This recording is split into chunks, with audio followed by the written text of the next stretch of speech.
I think our people are screaming for development. I think for a long time, it just didn't exist in the company. There wasn't a lot of opportunity for progression or development, for skills, for just knowledge, kind of progress. Because ultimately, progression is key to the success of the business. We need to continue to challenge ourselves, continue to develop and learn so that we stay current and make sure our knowledge is critical to what it is that we're trying to achieve as an organisation.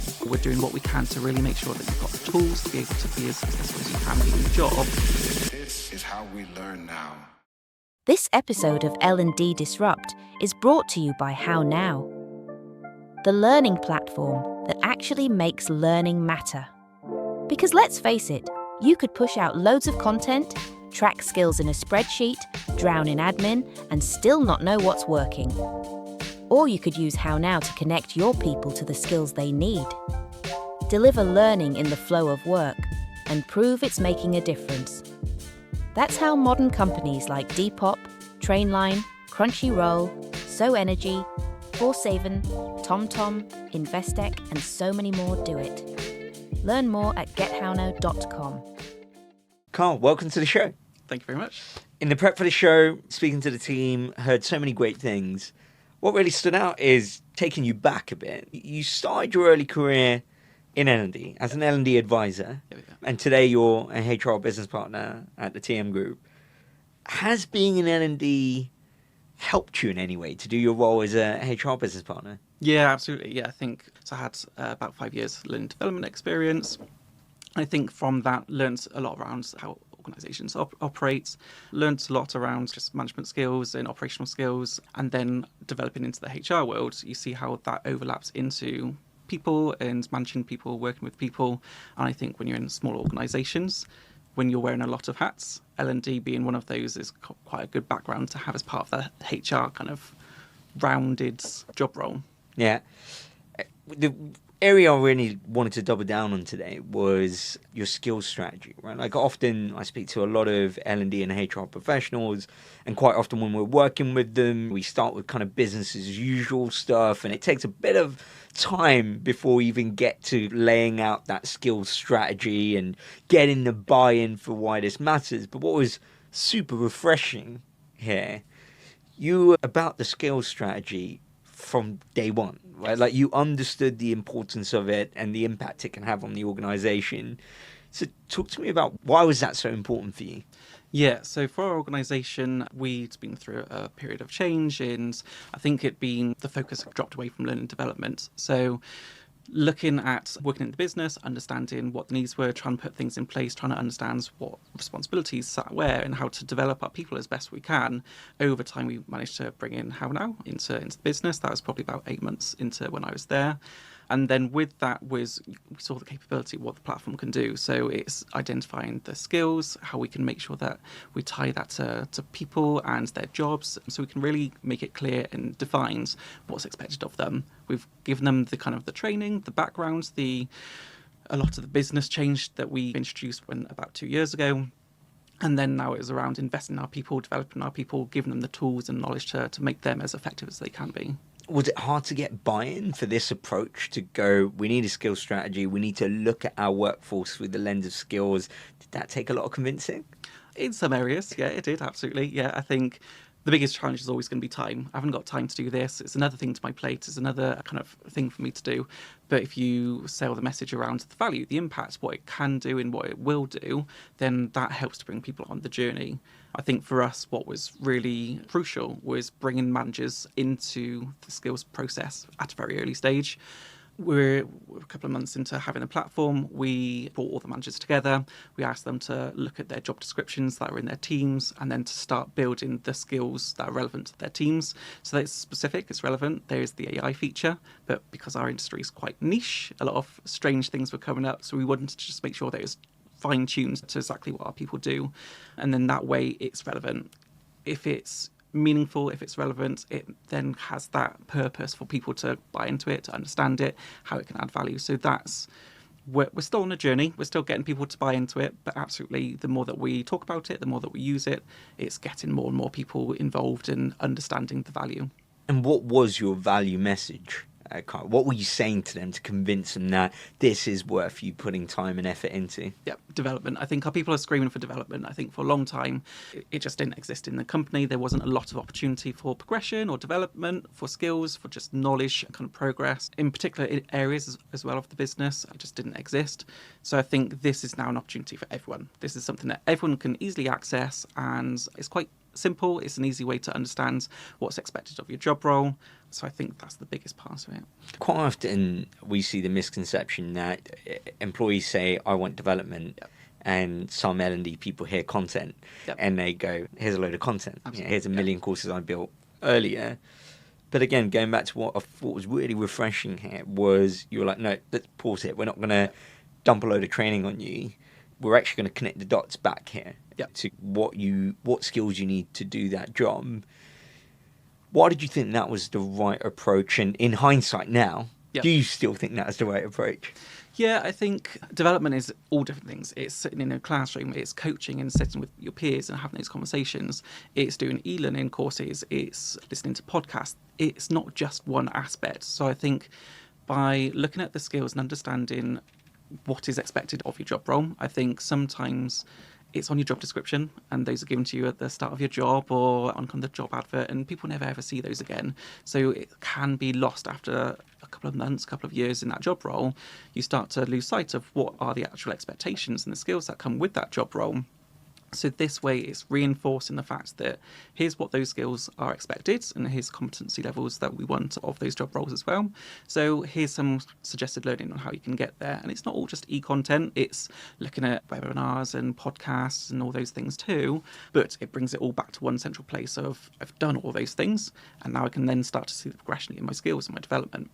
Do you think it's changed the way L&D is perceived inside your organisation, right? Where I guess managers are not necessarily coming to you just to talk about training and content, but you're almost creating the environment for them to talk to you about skills and what's required for someone to do the job. So how has that affected the relationship with stakeholders across the business? Yeah, absolutely. So I think L&D or any kind of training that was available previously was very traditional. It was a classroom environment, it was a series of different courses, those kind of things, whereas I think this now says that there's more avenues. It's not just all about sitting in the classroom, because sometimes you sit in a classroom and you forget what you heard a couple of days or weeks later, whereas I think by having different avenues and different content, it hits different needs.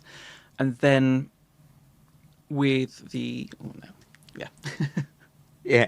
And so I guess what's been the feedback from managers? What are they enjoying? What do they want to see more of? Yes. Yeah. I think it's the intuitivity of it. With HowNow, it's here's the skills and here's the kind of competency level that comes with that skill, and then here's the skills gaps. So here's some suggested content that comes with that. So that's what managers are really starting to think, oh, actually, this is saving me a lot of time. Rather than me going out and finding all these courses and bits of learning that I need to go and do myself, it's giving me that suggested learning. So actually, that saves me a lot of time.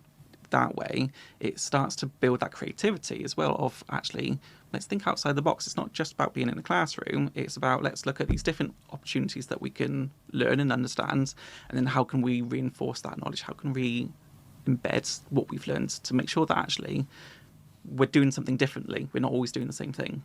Sometimes the concerns I hear when I speak about a kind of taking a more skills first approach is this question about that. I don't know if that organisation is ready for this. Yes. Whether our people are ready for this. Did you ever have that concern? Are our people ready for this? And if you did, how did you address those concerns? Absolutely. Yeah. So it's change. And I think a lot of the time, a lot of people, regardless of size of organisation, type of organisation, change is always going to come with some challenge and resistance. And I think by showing the capability of the platform, by reinforcing actually this is a great thing that we've got now in our organisation. We didn't have anything like this before. So now we're really investing into people. We're doing what we can to really make sure that you've got the tools to be able to be as successful as you can be in your job. Then that's really starting to get people kind of interested and then starting to click onto the platform. And as soon as we've got them on the platform, then they can start to see what it can do and what's available. And it's variety. It's not just about now I have to sit and watch a 1 hour course. It's I can look at a 10-minute nugget, which means it's just a kind of a blurb of information that's really useful for me to take away. Or I can string a series of different learning pieces together and I can do a learning journey over when it's suitable for me. I don't have to do all that learning in one hit. So I think helping our people to understand that it's not just about investing 3 hours of your time to sit in a classroom. This now fits around you, your job role, and making it really add value to what it is that you do day to day. Yeah. And just touching back on the manager, like often I find like managers are the overlooked critical piece in this puzzle. In order to connect the dots between learning and business, Yep. they almost are that bridge to, they're connected to the objectives that the business is trying to deliver. They've got that shared context and they go, this is why this is relevant to you, person over here. But quite often, whether it's the tools or generally the messaging, they're not designed to speak to managers, right? It's coming from a very L&D lens rather than from a manager. This is why this is a high leverage activity for you to do. How important has it been for you getting that manager buy-in and getting the managers on board? Yeah, it's critical. I think it wouldn't have had the success that it's had without manager buy-in. I think it was important right at that start to get them invested into making sure those skills are relevant, making sure that they meet the needs for them and their people. But it's not just their people that we're doing the skills for, it's looking at their job roles too. So they understand the value for them as much as the value for their people.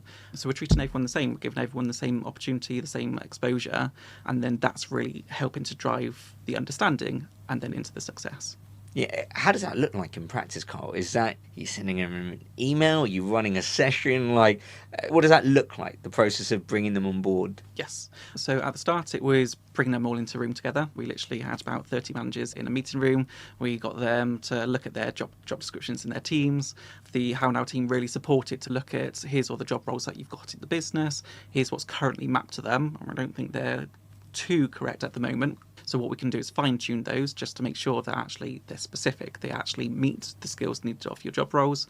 But you're invested into this too. You have a say in this, and it's not us dictating to you what you must do. It's bringing you into the conversation, getting you to understand the meaning and the value so that we can then continue that forwards. Then following on from that, we've added it into our quarterly reviews. So now on a 3-monthly basis, all of our managers are having conversations with their people to say, what do your skills look like? Are you making progress? What have you done to try and make progress? Are you seeking feedback from your peers, from your managers, from the people that you work with to see, are we progressing? Because ultimately, progression is key to the success of the business. We need to continue to challenge ourselves, continue to develop and learn so that we stay current and we make sure our knowledge is critical to what it is that we're trying to achieve as an organisation. Did you find any adoption challenges, I guess, from the employees themselves during the quarterly reviews and starting to have them? Because that's quite a nuanced conversation versus what they may have been having before, right? Like to break it down by, here are the capabilities I need you to have and here's where you're lacking. Did you see any friction there? Not necessarily friction. I think, again, it comes back to time. So I think in quarterly reviews, you're talking about kind of progress over the last 3 months. You're talking about successes and challenges, and then adding into that conversation around learning and development. Sometimes it gets looked over because people are time conscious or they, for whatever reason, don't understand the value of it. So absolutely, we haven't got 100% engagement into it, but we have got a good engagement. And I think where we were in our first quarterly review that this was rolled out, we had over 200 focus skills that were identified through having those conversations. So that's something that didn't exist before, to now actually there's 200 commitments to, this is a skill that I'm going to look to invest and develop. Do you think it's changed the way you talk about learning and development, given it's one of the tools in your toolkit as a HR business partner, but has it changed the way you talk about the impact and value you're delivering for the organization? Like, rather than talking about, here's how much time people have been learning, has it changed the way your narrative around it? Absolutely, because there's more data behind it as well. I think when you sit in a classroom, your data is limited in terms of these people attended and they've got their certificate, whereas now it's a conversation around these people are demonstrating improvement in these areas, and these areas are our skills gaps. That can then change our approach as an organisation, because rather than looking at recruiting by a job title or job description, we can now look at what's the skills gaps that we've got in the organisation, and we can recruit based off the gaps that we have. And that's really starting to change the conversations, change the way of thinking, so that we're making sure that we're focusing on the capability of the organisation as a whole, and then really plugging any gaps that we might have, using the skills to help us with those conversations. One of the things that quite often comes up in my conversations is around who owns skills. I don't know if anyone really owns it, but we've seen different approaches to this, where in some organizations the initiative was started off by talent acquisition teams from a more kind of recruitment lens, but in some of those situations what they've found is they're not able to get a wider adoption across the employee experience. So it's being used from a recruitment and maybe a kind of succession planning, talent mobility lens as well, or strategic workforce planning is the predominant use case there. But on the other side, you've got it starting in L&D teams where they're bringing skills in, but from more of a development lens to say, here are the skills you need to do your job today. Are you ready for your role or not? Let's see if we can help you. And because there's a clear what's in it for me for the employee, there's signs of better adoption or kind of more open adoption, because it's not just value restricted to the strategic workforce planning team. It's value for everyone. What's your take on who owns this? I think it's a good question, where it depends on the organisation, because for us, we haven't got the luxury of having loads of different people in the organisation that can take those responsibilities. So for me as a HRBP, it means that I've got different hats. I've got an L&D hat, I've got an environmental sustainability hat, I've got all those different things. So it's bringing it all together into one place. And I think for us, there's no silos in that regard. It means that it's responsible for me, 1, 2 others in the team to have those conversations and link it all together. And I think that it's helped by doing a bit of drip feeding. We've started at the very basics of just introducing skills as a concept at the first stage, and then we can start to build on that. Then we can start to look at career pathways. We can then look to see how this feeds into those recruitment processes, or how it feeds into wider progression across the business. It's little and often, but I think it's that ongoing progression that's needed. How do you manage your priorities, Carl? Because I can imagine you're a small team, a lot of demand coming in. Like you said, there's a bunch of things you're responsible for. So L&D is just one of the tools in your toolkit. How do you figure out and prioritize what problem do I work on right now? Yeah, it's a very good question. Yeah. So as a team, we have got a HR tracker planner that we follow that says, here's all the activity that needs to be completed. And it's a very big tracker. There's a lot of things on there. So it's a regular conversation around what's our priorities, what's our focuses, what is it that we want to drive and move forward with. Sometimes things do drop down the list, but also we haven't looked at that for a while. So actually we might need to put a bit more focus or emphasis onto that. There are individuals around the business who are also invested into this too. So it might not, L&D might not necessarily be their job, or they do have kind of a technical training aspect to their role as well. So they are also creating content. They're driving out the messaging to their departments, their teams, their colleagues, and that's helping kind of anything that we fall a little bit behind on or fall a bit silent on. We've got people in the business that are also still driving that conversation to, let's go back to the platform. Let's make sure that we're talking about content and development in knowledge sharing. So that's really helping that journey. For someone who's listening to this going, yeah, it sounds great, I want to do this. Yeah. What have been some of the kind of wins when you look back on the journey so far and some of the lessons? Yep. I think the core piece of this success was engaging those managers at the very start, bringing them into the conversation around the skills for their people and making sure it's as close to correct as it can be. I think that's really helped the success because people understand it. That's then got the messaging out there. People are talking about it. So with that, when we get to our quarterly review, then it's not a shock. It's not unknown. It's not something that people don't understand. There's already good foundation knowledge about skills, the meaning, the impact, and then people can feel comfortable with those conversations. And then that really then starts to facilitate a conversation around skills and development, which I don't think necessarily always was there before. I think coaching, development, personal development plans was just something that if people raised it, then they were put in place. Whereas I think this is now really challenging progression and development and just saying to people, there is opportunity out there. And if you want it, we're absolutely here to support it, and there's avenues that you can follow for that. I love that, because this is something we consistently see, where taking a more skills-led approach helps you move from being reactive to proactive, right? Yes. Like you said, where you're on the back foot, someone's asking for a development plan and you're having to come up with a way of doing it, and that's where you start to lean on, well, here's a bit of content for this, or here's a bit of training for this. But the kind of strategic approach in being skills-led allows you to constantly monitor what skills people need and what skills they have. And so you can preempt and be proactive about what you plan, which is also better from a smaller team perspective. And this is what I find quite ironic sometimes, because it's the smaller teams who are like, don't know whether we've got the time to do this, but they need it almost more than anyone else to be able to ruthlessly prioritize in a way that really matters to the business. Any lessons that stand out to you, like you do differently? This is a good question. I think for me, it's making sure that my understanding was as concrete as it can be.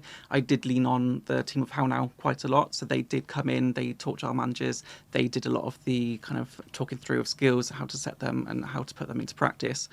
That was critical. I think without their support, it probably wouldn't have had as much success as it has had.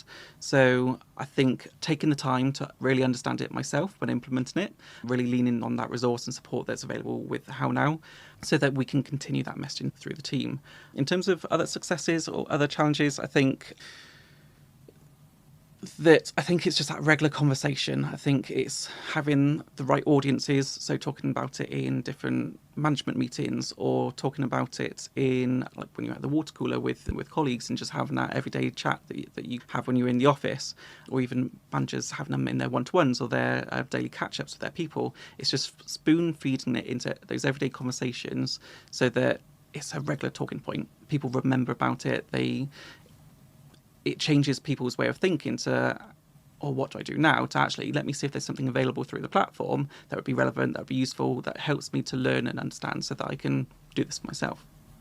What's keeping you up at night now? I think it's the next step. So it's how do I pull this all together to make sure that it continues to grow and progress and keeps people on that journey. The next part of this is that career progression or career pathways.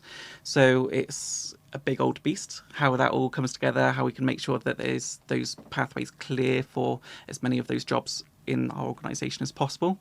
So I think for me, it's just, where do I start with that? How do I bring this together? And how do I then bring people on that journey with me as well? So it's not just going to be me that's kind of creating this and implementing it. I need people to be involved so that I understand what they're looking for and it's meaningful. It's something that people will engage with rather than being told they must engage with it. Just before I wrap up, Carl, what's the one thing to anyone listening today, the one thing you think they should start doing today, and the one thing you think they should stop doing today? Start doing. So I think absolutely make sure that your skills are as close to that job description or that job needs as it can be. I think that really creates the success of this because it's tangible. It's completely relevant then to the job role. In terms of stop doing, I think I stop looking at traditional L&D and really embrace the change that we're seeing at the moment with AI, with using different learning tools that are around you. There's your podcasts and you've got your webinars, your TED Talks, books, ebooks, all those kind of things. Learning isn't just about one place or one specific way of learning. It's about all these different things that come together and then make sure that you talk about it, because you can't just read a book and then put it behind you. If you want to put those things into practice, have conversations. What am I doing differently? What have I learned? How can I put that into practice? So I think that's the biggest thing to take away. So much good stuff to take away here, Carl. Good. Absolute pleasure. Thanks for coming on the show. Thank you very much. Thanks for having me. This is how we learn now. This episode of L&D Disrupt is brought to you by HowNow, the learning platform that actually makes learning matter. Because let's face it, you could push out loads of content, track skills in a spreadsheet, drown in admin, and still not know what's working. Or you could use HowNow to connect your people to the skills they need. Deliver learning in the flow of work and prove it's making a difference. That's how modern companies like Depop, Trainline, Crunchyroll, So Energy, Forsaven, TomTom, Investec, and so many more do it. Learn more at gethownow.com.